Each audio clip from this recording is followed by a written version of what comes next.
Another day, another basketball stories na naman ang pagkikwentuhan natin. At ngayon nga, yung balitang pag-trade na ng Los Angeles Lakers kay Jared Vanderbilt. At ang balitang bagong trade ng Golden State Warriors sa Milwaukee Bucks. Naibalita na nga noon ng Los Angeles Lakers na wala na silang balak pa na i-trade ang kanilang mga players na sina Gabe Vincent at Jared Vanderbilt since malaki pa rin nga ang kanilang team sa mga ito na magkakaroon sila ng malaking impact next season especially sa depensa. Ngunit hindi rin naman nga ibig sabihin yan na wala silang gagawin pang bagong move ngayong off-season para mapalakas lamang ang kanilang lineup.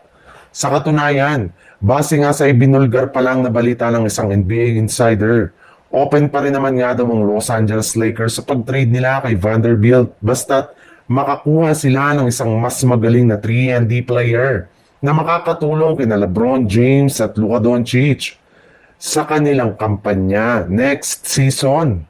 At isa nga sa mga player na papayag sila makuha sa trade ni Vanderbilt ay walang iba kundi si Jeremy Grant mula sa Portland Trail Blazer. Bukod rin nga kay Grant, ay isa rin naman nga sa mga pinag-iisipan nilang kunin ay si Matisse Thybulle, na isa sa mga pinakamagaling na 3-and-D player ngayon sa NBA na makakatulong kina LeBron James at Luka Doncic. Sa ibang balita naman, dahil nga sa pagkakaroon ng Golden State Warriors ng malalamyang performance sa kanilang mga nakalipas na laban, ay mukhang desidido na nga daw talaga ang kanilang team na gumawa na ng trade para mapalakas ang kanilang lineup ngayong season. Kaya hindi na nga nakakagulat bakit sunod-sunod na nga ang pagsilabasa ng mga trade rumors patungkol sa kanilang team.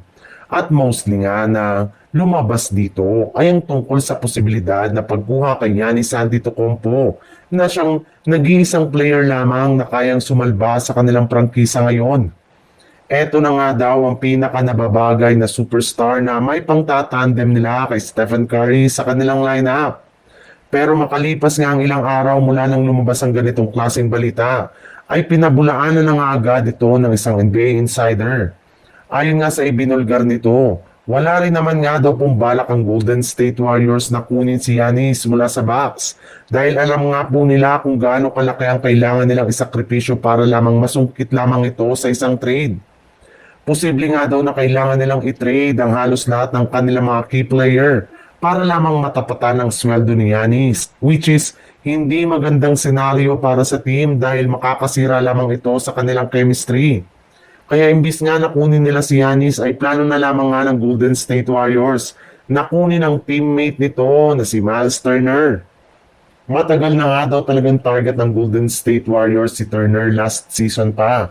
And since nga napatunayan ang kulang ang Golden State Warriors pagdating sa front court ay si Miles Turner nga ang pinakauna nila ngayong target na sungkitin sa trade market.